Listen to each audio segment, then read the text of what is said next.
Un drone pour traquer les frelons, celui-ci pour surveiller les champs d'agriculture, ou encore un drone de surveillance et de combat.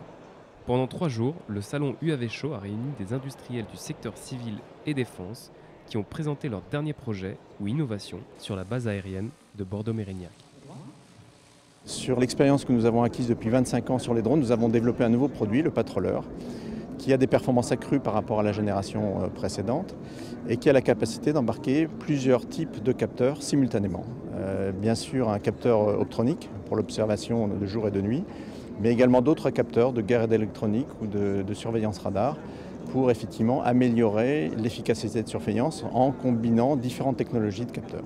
Également présente sur le salon, la société Delertec, une PME toulousaine, a fait voler son DT-26, un drone dont le financement a été soutenu par la Direction générale de l'armement.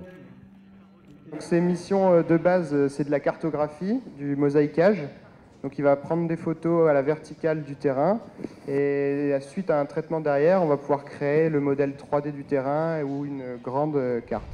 Le DT26 est donc un projet qui a été développé grâce au dispositif rapide de la DGA. Le DT26 a été retenu et choisi. Aujourd'hui, c'est un drone très endurant qui a 4 heures d'autonomie, peut parcourir 250 km et effectuer des missions dans des environnements complexes. Le DT26 pourrait avoir cette dualité dans l'utilisation, aussi bien civile que militaire, pour des missions de surveillance de périmètre, de détection de personnes au sol ou de véhicules au sol en mouvement. Le système DT26 a été subventionné par la DGA. L'intérêt de ce système, d'une manière générale, donc, est un projet essentiellement dual. Donc, c'est pour les applications civiles, tout ce qui est surveillance d'infrastructures, de pipelines, de réseaux électriques, de voies ferrées, etc.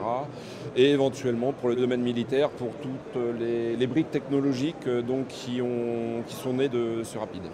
La DGA finance de l'innovation avant tout, mais un des prérequis est d'avoir des cibles commerciales civiles hors système défense.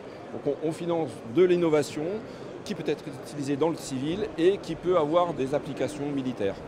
D'ici 2022, le budget mondial de dépenses liées aux drones devrait quasiment doubler pour atteindre près de 12 milliards d'euros. L'ère des drones ne fait donc que commencer.